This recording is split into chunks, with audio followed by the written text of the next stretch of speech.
We're beginning to look for different cities where we could sort of establish daytime hours that would sort of offset the ones from the Eastern Standard Time. And we're looking for a place that had a vibrant and palpable spirit, someplace creative, quaint, and a city where we could generally congregate.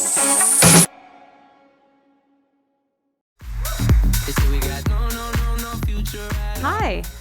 There's a lot jammed into this next little while, but ultimately, at the end of the day, this is for all of you. I've heard this story 100 times, and so if I don't actually cover the information that you were hoping that I would cover, or if you have questions, please make sure that you actually use Slido, or you can ask me throughout the course of the next day and a half whenever we happen to run into each other.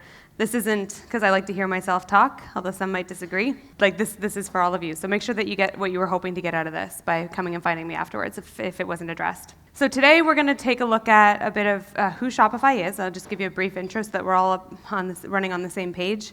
I'm going to share a bit of our startup story, but mostly through the eyes of support, which is the perspective that I've been privy to for the last 7 years. I'm going to share with you our strategy on how we follow the sun and how that actually took us global, took our support team global. I will definitely tell you some of the challenges we faced along the way, share our philosophy on building a community of a remote team based on community, and why this strategy works just specifically for our company and our team. So before we begin, a bit about Shopify. So Shopify is a commerce company. It's a cloud-based platform, multi-channel platform for small and medium-sized businesses. We do actually have enterprise software, but the majority of our businesses are small to medium enterprises. We have more than 80,000 merchants operating in 175 countries around the world. We have more than 4,000 employees. We're founded in 2004. We IPO'd in May 2015, and on Black Friday of 2018, our collective merchants sold more than $1.5 billion around the world. You can give them a round of applause, because that's for our merchants. That's fucking epic. I know, I saw some people like, what? Yes, it's definitely worth it. But Shopify is not just an e-commerce software, which is a common misconception. That's what we're really known for. But we're actually a commerce platform that has everything you need to sell online, in person, bricks and mortar, on social media.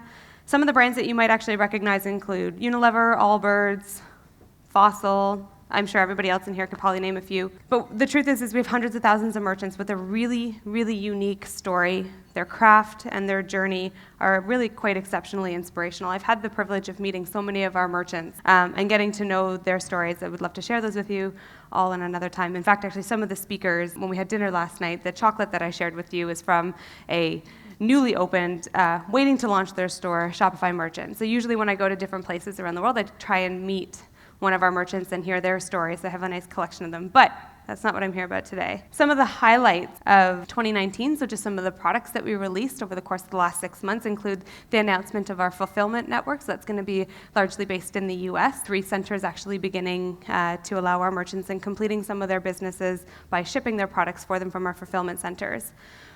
We launched Apple Business Chat through Shopify Ping, which is an app that we developed, so it's connecting merchants to their buyers. We announced that we're going to be translating our admin into an additional 11 languages beyond the languages that we already have for this year. We had announced Google Pay in May. We announced our new retail hardware tip and chap reader dock and stand earlier this year. We announced our marketing feature for our merchants around dynamic Facebook ads and Snapchat stories. We announced that for our Plus merchants, which is our enterprise level software, that those customers would actually be able to sell in multiple currencies. And at the beginning of this year, we launched a new team called Shopify Studios, and that's essentially a television production that's going to be bringing stories of merchants and their businesses for public consumption, so to be able to hear and connect more with their stories, the things that we get to listen to so often in our own business, and it's quite a nice story for everybody to be able to hear. So Shopify as a company, I just want to this is our stock chart since the moment we IPO'd in May of 2015. So it's been experiencing some of the fastest growth for a tech company of all time. So to give you a sense, here's our trend since we opened. And prior to entering the public market, we had actually done a lot of our work on building our remote team. So initially, we had our team in Ireland. Right before we IPO'd, we had announced our team in Ireland. Prior to that, about a year before that, we hired our first remote support person. And in early 2012, that's when I joined. Further to that, this is the Mary Meeker report for the 2018 Global Internet Market Leaders. You'll see 18 of the 30 companies up there are from the US, 7 are from China. You're going to be familiar with brands like eBay, Twitter, Square, Microsoft, Amazon, and so on. So many companies are in the double and triple digits of growth, but only one company on this list is from Canada, and only one company is in the quadruple digits of growth, and that's Shopify. It's truly an exceptional growth leader in its market. I'm very proud to work for them, obviously. So, now that you're all caught up, we're all on the same page. So I joined Shopify about 7 years ago when there was about 10 people in support and about 100 in the entire company. And like any startup, we all had to wear multiple hats. Our whole support team was in one part of our office that we were outgrowing it so quickly. And I'll tell you, the window didn't even open. But we were on the cusp of what would be Shopify's story of hypergrowth for years to come. And I had a really strong affinity for the relationships that we were creating with our customers. And I had the privilege of joining the company actually as a customer support guru, which is our frontline gurus who talk to our merchants. The creativity and drive was just absolutely contagious, and I was hooked. I've been there for a while now. I'd always been a sucker for a really great experience. It was probably rooted in my 10 years of wedding planning history prior to joining the company.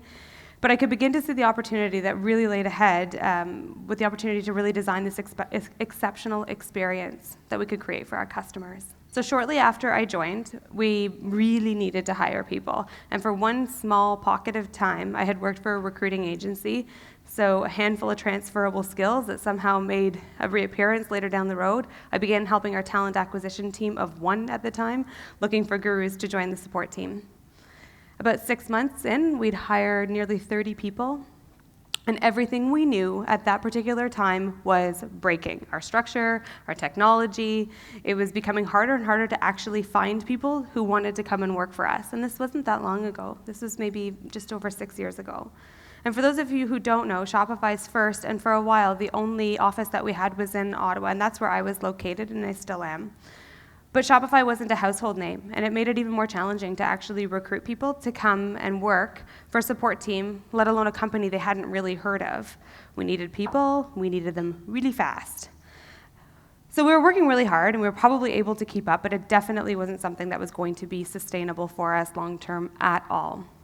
Not to mention, we were running out of space. The majority of the days within my first year of Shopify, I didn't have a desk. I was working from a beanbag, and that was like somewhat challenging to provide support when you needed kind of multiple screens going. But we kept hiring, but the space just couldn't keep up. So it was late fall 2013, and the fire alarm went off in our building. And it wasn't the first time that it had happened, but on 26 York Street, it was very cold, and it was kind of a pain in the butt to get out of the building. We all had to leave. And at that point, after we came back, we really had to evaluate the fragility of our environment. It was like not a reliable support experience for our customers. At the time when it went off, a couple of us were on the phone. We had to wrap it up really quickly, and it had to be the last time that we were going to get caught in a situation like that. So in December 2013, when we had about 60 people on our team, all working in the office, and we had enough people to sort of cover a 24-hour clock on live channels, phones and chats, but occasionally some people would actually work from home, but it wasn't often the case. So all of this was breaking. You can imagine sort of us evacuating, not having people working in the office, not knowing where people were actually working. Even if we hired people, there was nowhere for them to actually work. We couldn't keep going at that rate at all.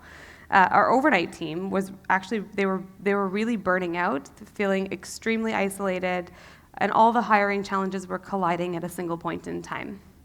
So this was probably right before we were about to take 2 weeks off before the end of the year. And my lead and I sat down and sort of said, hey, like how are we actually going to do this for the future? Like, what's something that we could really sink our teeth into as a long-term strategy? We decided to hire a remote team. Great idea. Neither of us knew a single thing about it. We thought, like, high five, good job, let's go on vacation. No. Neither of us had ever intentionally hired a remote team, somebody that wasn't in the office. And going into something thinking, hey, you don't know what you don't know can be a bit of a blessing, can be a bit of a curse, but either way, we absolutely had to do it. So why did we go remote? I mean, the reasons, they seem so obvious, right? There's a clear path forward. There's a strategy to grow our support team. While we fully expected to learn a lot on the way, I do think we underestimated just how much it was going to test our ability as a leadership team to be effective communicators, valuable leaders, and to actually thrive on change, which is one of our culture values. Primarily the reasons why we went remote, well, we were running out of space. We wanted to find talent. We had to sort of build our anti-fragility, and the setup time had to be way faster than what we were currently experiencing. We couldn't open up another office just to do this. We were way too tight on time. Today, a lot of the same reasons actually stand true why we hire a remote team. However, there have been a few unexpected benefits that we definitely didn't anticipate. So follow the sun. So once we had our footing around the hiring and training of our remote teams, we decided to start to leverage some of the hubs for our time zone coverage. Canada is pretty big. We span across 4.5 hours of various time zone coverage. So there's this wonderful little city on the east coast of Canada called Moncton, and it's in our province of New Brunswick. And it's considered the contact center mecca of Canada. There's a lot of BPOs and outsources there with high turnover, and it often leaves a very high unemployment rate in Moncton. So when we looked at Moncton as this great place to hire full-time people with experience in customer service, and the idea at the time was that we would actually hire our overnight team in Moncton. So the idea is that they'd be geolocated, they'd be in the same hours, they'd be working the same hours, but the risk of actually doing this is that there wouldn't be a long-term solution, and we wanted to keep our best effort at actually hiring within Canada for now. So this was going to be the thing that we tried. And the two folks that spoke before me, they sort of talked about some of the entity challenges, and back then, it wasn't something that we were willing to explore, was really hiring outside of Canada for that particular point in time. So hiring our overnight team on the east coast of Canada was a bit of a risk, but something we were definitely willing to try. So after about 6 months after hiring our team in New Brunswick, and it kind of spread to a bit of the rest of the province, burnout and exhaustion were kicking in. So, you sort of say one failure, and we should have learned from it, and then we did it again. So this is really what drove our strategy towards hiring in the daytime hours for the people that we're actually hiring. And one of the caveats that I think might be different about my team than some of the other teams here is we're a live support team. So the constraints that sort of breed some of our creativity are the fact that we have to have people that are working online at specific hours. So like live phones and chats specifically. So if anybody here has ever contacted a support team and you have been really happy with how quickly your call was answered or really unhappy with how slowly your call was answered, that has everything to do with balancing the capacity and the volume that's coming in. And so that's one of the creative constraints that a support team has to operate within. So the work whenever you want model doesn't necessarily work well for a live team. We have to hire people overnight. We have to hire that 24-hour clock. The same problem basically that we had experienced with our overnight team burning out was kicking in for our team on the east coast of Canada. So long term, it's not going to work. It's crucial for us to create a healthy working environment, and there's plenty of research that actually goes to show that the long-term health implications of overnight shift work. So it was just off the table for us as at this point. We launched Operation Follow the Sun, and we decided to start planning our transition for our current overnight team into daytime hours. So where did this lead us? We're beginning to look for different cities where we could sort of establish daytime hours that would sort of offset the ones from the Eastern Standard Time. So here's some of the criteria that we actually began with when we started our search. We were looking for cities that had a really vibrant entrepreneurial spirit and a strong culture of art and innovation. A livable city with many people living in the downtown or city center. We're looking for a strong investment in innovation from the government or the education system, and a language and cultural diversity. First stop was Ireland. We began to look for the perfect place to plant some roots and grow our team for the first time outside of Canada. And we're looking for a place that had a vibrant and palpable spirit, someplace creative, quaint, and a city where we could generally congregate in familiar, routine locations. Ideally, we were avoiding flooded cities with suburbs and overgrown with industrial manufacturing type roles. One of the quotes that I love to hear is, people move away because there's no good jobs here, but they'd love to stay. It sounded like a gold mine and the right place to plant our flag. So I visited 6 cities across Ireland, and we actually landed on Galway. It was going to be the beginning of our international growth story and for our team to set a tone on developing a philosophy for years to come. Up until now, you're probably thinking, there's always such a wonderful love story that goes along with building something new, but trust me when I tell you that this period of time and establishing growing our remote team has been a fast track to figuring out what does not work for us. I have to bring you back to the days when we first started figuring all this out. I mean, really trying to see if we could approach this. At the time, we had a light framework and a strong commitment to shipping and iterating as we needed. When we first started, we thought we'd lose really loose framework for commitment to hours, that we'd be able to track the amount that somebody was working and then pay them. Like trying to leverage the benefits of the gig economy, which, needless to say, didn't really work out when we found ourselves within the first pay cycle of potentially paying people less than minimum wage if they did fewer interactions that would actually yield the outcome. Like, really not good.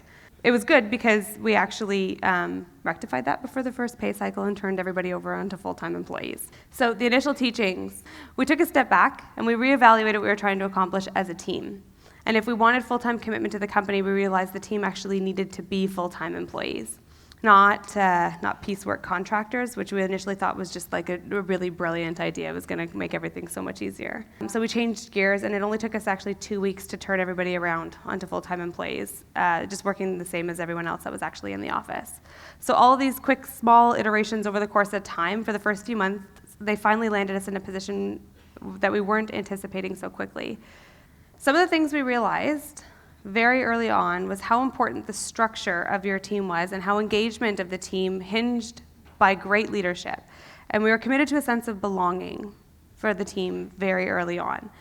It seems simple, but the risk we were facing with a remote team of disengagement was very probable. Here's some of the sort of pieces that I learned very quick, like in probably the first 6 months, that I just thought I would share with you guys, is that interviews, when you're hiring a remote team, they need to actually be during appropriate time zone hours and available on evenings and weekends. There's so many companies that don't actually offer interviews on evenings and weekends. Small teams are important. So the way that we've actually structured our teams on all frontline care is in small groups of 10. They all work the same days and the same hours collectively. It is so important that your teams spend as much virtual time together as they can, and definitely, I know somebody said it earlier today, definitely get your teams together in person. We do regionalized events, we do meetups. We also, because we've been very specific about the locations that we've picked, have people who get together on their own accord for coffee and what have you.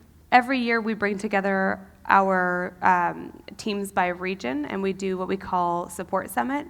And this is sort of an internal annual conference, and it's actually one of the most remarkable events that we have in the entire company. There's so many long-term friendships that are actually made at these events, and it's quite beautiful to see some people who talk all the time get together for the very first time. And so that is a very big both planning and financial investment that we choose to do very consciously. I wish I had some pictures, but if you guys are interested, I have a ton of them on my phone, so I'm happy to show them to you afterwards if you like. Software like Zoom was an absolute game changer for us. I don't know if anybody here ever experienced some of the software prior to Zoom, but it was a huge game changer for us once it came on the market. But we had a lot of other solutions that we're using prior to that.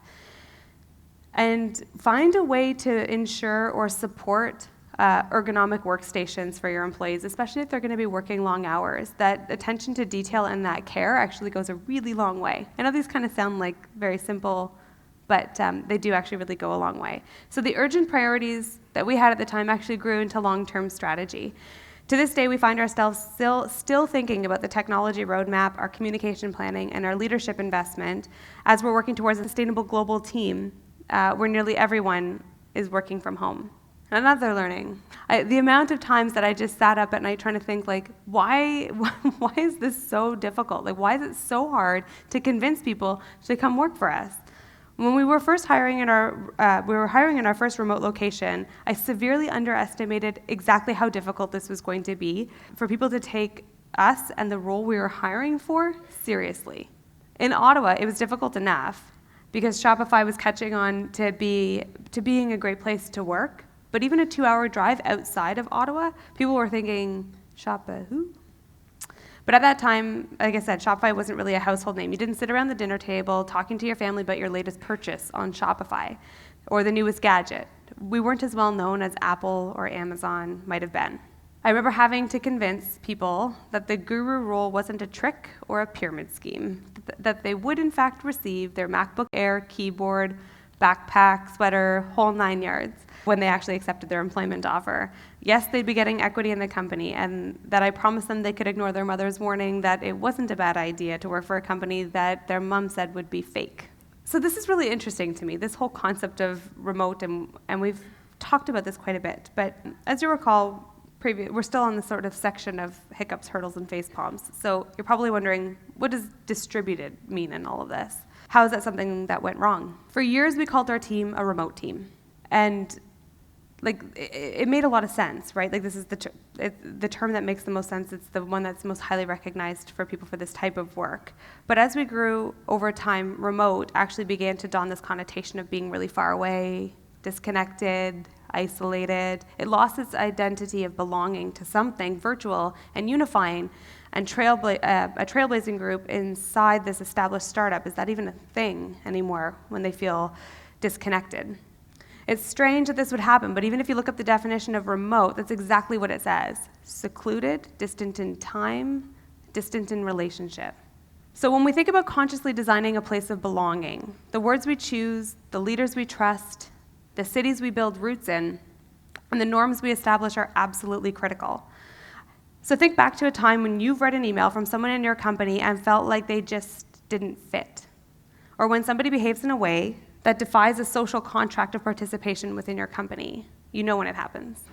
It's very important for us to define our team in a way that's truly reflective of how we want people to belong. That's why we've actually called it a distributed team. They're all around the world, and they're working from home in communities of their other teammates. So when we began to set up our team, we were looking at different places that had the possibility to be one of the top choice employers with a rich talent pool. Our goal is to create new geographic regions and establish to ensure that we're setting up the team for the highest probability of success. So we really aim to build communities around the world. There's a lot of varying opinions about how much easier it would be if we just went to a big city with lots of people, with lots of similar companies. That's how a lot of the top talent is actually attracted to those companies or those cities, right? So not for us.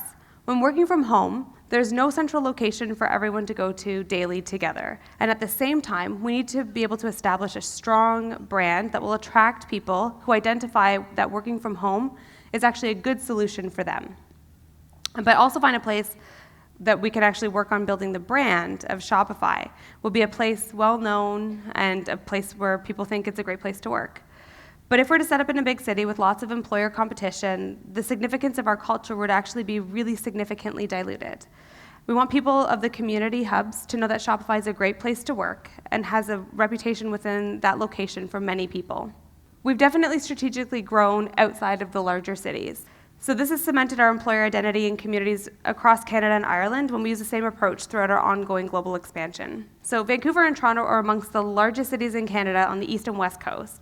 Less than 20% of our teams are actually located in either of these regions. And in Ireland, the largest city is actually by far Dublin, and about 10% of our team is only located in Dublin. So you're probably familiar with the volume of tech companies who have set up there, and so this is very atypical for a tech company to actually be intentionally geolocated outside of such a big place. So when we have a distributed team, one of the largest risks, as I mentioned earlier, is that you lose the physical identity and that sense of belonging that's deeply rooted in coming together. A common building is a great place for a team to go to. The meals that you spend together, the coffee breaks, the hallway passings, I've heard a couple of people reference that actually already. The risk of feeling isolated is so incredibly high. So one of the most important things for any successful company should be to ask themselves the question, does my team feel like they belong? And with a distributed team, this absolutely, I couldn't stress it enough, has to be top of mind. So our goal is to establish and grow teams where they contribute and participate in their community as it has now become their place of work. For this specific reason, we have highly localized our remote strategy. Does that not seem like a bit of a conflicting sentence? Highly localized our remote strategy. So we begin with a hub, and then we grow our branches, and once we've established ourselves as a company, an employer people can trust. So people are finding places where they could cross paths with another person that they might not have known, that they see they see one person wearing a Shopify t-shirt, toque, or a top or something like that, and they cross paths getting coffee or something that day, and then they've made a new friend. We begin to actually leverage our customers that have localized in our localized hubs. And so that means the cementing of a sense of community and belonging. To our customers, right, Shopify is just this big software company based out of who knows where. And it's quite an exceptional experience when our support team actually comes together with our customers quite frequently and they discuss their entrepreneurial journey. This further cements the sense of belonging for both our teams and our customers that are participating in that community. So just to recap, how are we getting started in setting up our remote teams? So we start with a hub, we find our city, we grow our roots, which is our employer brand and our team of advocates, and then we spread with branches. This is it sounds like a very basic strategy, but it's been the one that sort of worked for us along the way. When we're setting up those hubs, here's kind of what we're on the lookout for. So we're looking for a livable city that's walkable, affordable, and centralized enough. We're looking for a rich talent pool with a non-transient community, with an established education, and a strong investment in innovation. We're also looking for the possibilities of Shopify being positioned as a really strong employer. So we do a really strong assessment of what's our competition in that actual market. Okay, so you're probably asking, does it work? Well, we think so. There's definitely parts that don't work, but for the most part, I think so.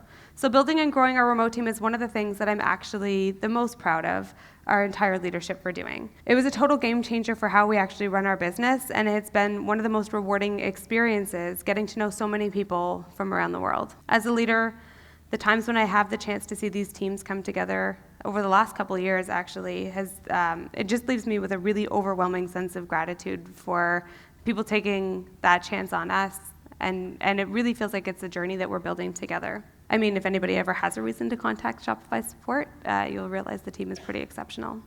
So our structure has opened us up to so many different possibilities and the positive impact we have, and we're able to actually build a company that's rooted in, that's really, really rooted in community. As an organization, for us, it's actually really critical to have some understanding of the engagement of our team. And so for a few years, we're actually working with Gallup, if anybody's familiar with that organization. The great thing about Gallup is actually you receive a percentile ranking in aggregate to the entire data amalgamation of the participation of other companies as well within Gallup. And so for 2 years, when we were using this, we were ranking in the 98th percentile for engagement. And this is when nearly 80 to 90% of our entire team, support team, wasn't working actually in the office. So the scores that we ranked, those ones are just sort of in comparison to the rest of Shopify in those 2 periods of time. So last year alone, we actually saw 213 people who moved out of support and into another role within the company. That's moving from a frontline role into another role within support or within another role of Shopify. That's about 20% of our headcount, and it's phased over the course of the year. And in 2019, so this year, we plan to see we're going to actually see that go about 22% over the course of the year. So more specifically, it means that we see nearly 20 gurus, that's the frontline team, move into other roles in Shopify each month alone. We make a really conscious investment into hiring people that are a great fit for Shopify, not just for customer support. And the value that someone gets from connecting with our merchants gives them the perspective that they're able to actually carry into other roles within the company and give them, it's going to propel them throughout the rest of their career. As an example, when we first opened our hub in Galway, Ireland, we were only hiring gurus. We were only hiring frontline support gurus that we had a landing team there, and the goal was to transition into local leadership. And now, nearly 4 years later, we actually have more than 43 different roles in support in Ireland alone. So just if you think about the fact that we grew from 1 to 43 different roles over the course of the year, and that's just from establishing a really strong base of trust within our remote team there, it's created a wealth of opportunity for people to grow within the rest of the company. So many people tell me that we should try and put a limit on how soon somebody can actually move on to their other role. And so I completely understand where their perspective actually orients from, but right now our team, and for the betterment of the company, global growth is something that I don't really want to put a limit on. It can take anywhere from 3 to 6 months for somebody that we hire to actually become effective and really comfortable in their role. Some people call it full efficiency. It might be that someone moves on in month 6 or month 8 in their tenure. Yeah, I guess for some companies that's just, kind of the way that you have to run. But for me and our new hires, it's actually really important that we don't put a cap on that. I've always positioned new hires as an investment for Shopify as a whole. So we have a 24/7 team established around the world, and we have to optimize for that 24-hour coverage while people are working their daytime hours. It's made it easier for Shopify to set up new roles where support has actually already established some roots. We've also created a very quick and cost-effective hiring funnel for the rest of the company. And so kind of with the right narrative, it's something that we've seen as a win for both. So we've gone from 200 people in support to over 1,200 people in 5 years. And according to some of our customers, we've been able to actually maintain their trust and happiness with our service. And so over the course of this time, you'll see that our customers are still saying, hey, we're really happy with the work that you're doing. And I've just sort of lifted up under the hood all the changes that we've gone through over the last 5 years. So the size and distribution have always been factors that naysayers will say will suffer during hypergrowth. And distribution is probably one of those biggest risks. And this sort of kind of goes against that. One of the other things is that really once we opened our minds and our job postings to a broader footprint of geography, we've been able to see the benefits of hiring a diverse team more than ever. We had way more opportunities to actually meet people with different backgrounds, different lifestyle, different ethnicities, different personalities, and it's really changed the dynamics of our team and how effective we've been able to work together. Shopify, about a year and a half ago, publicly said and shared its growth strategy for international markets. We launched support now in more than 16 languages in less than a year, and I have to chalk that up largely, almost entirely, to our ability to hire people in different locations around the world. The advantages of being a distributed team have allowed us to find talent in great ways very quickly, way faster than finding somebody to actually relocate. So when we first looked at the hub in Galway, Ireland, and then more recently Wellington, New Zealand, language diversity was one of the other strong components of consideration when we were actually setting up. And from the time that we decided to hire our first work-from-home guru, and then they were actually attending training, it was under 4 weeks. So posting to hire in under 4 weeks. It was a brand new city. There was no other employees. We had to wait to set up an office space. This would be way longer. Other locations that we have to set up an entity in some of the other locations, it's taken us about 6 months. I think the folks before me were sort of sharing some of that, how long those things actually took. We do actually do that. We do set up our own entities. And this is the last piece around, I'm still on the glory path of why we find that this works. One of the asks of Shopify is that we help close the distance to the front line. So for our engineering teams to actually be as close to our customers as possible. And so we launched this thing actually long before we went remote called Bridge the Gap. And essentially what it was is like a developer would sort of sit and shadow one of our customer support people. And when we started to go remote, there was this big fear like, oh my God, we're not gonna actually have access to the points of view of our customers through our frontline team. And it didn't go away. So we've actually found a way for our 1,200 plus gurus around the world to participate in our Bridge the Gap program, and anybody else in the company can actually log in and shadow and be part of that entire session remotely. So we have someone in Sweden who's shadowing somebody in Wellington if the time zones actually link up. But it's great because it's sort of boundless by time. So just as we're closing in on the end, I'll just recap some of our operating strategies. So how we're actually setting up. We're finding a hub, we're growing our roots, we're expanding our branches, we base everything on a small team structure, we have people who work in their daytime hours, and we have our team structured in a way where they work the same days and the same time. Our leadership strategy is that we always have to start with trust first. People are hands down the most important part of our business. And it can be really tempting to want to develop a strong operational strategy that transcends through hitting very specific targets. But instead, we actually invest in our leadership team as they're the key to developing our people and the emotional connection to our purpose. We bring people together very often. We structure the teams in a small way that they actually get together. The performance of the team is based on team success, not individual success. And engagement isn't a strategy that's owned by a separate team within the company. We actually involve our entire team, even though it's in the thousands, on building the engagement. So wrapping up, here's our quick story in a nutshell. Want to be anti-fragile? Redundancy planning is crucial. You're going to choose a city with a strong sense of purpose, strive to hire in daytime hours, and plan to hire people that will actually grow with your company. And that's about it.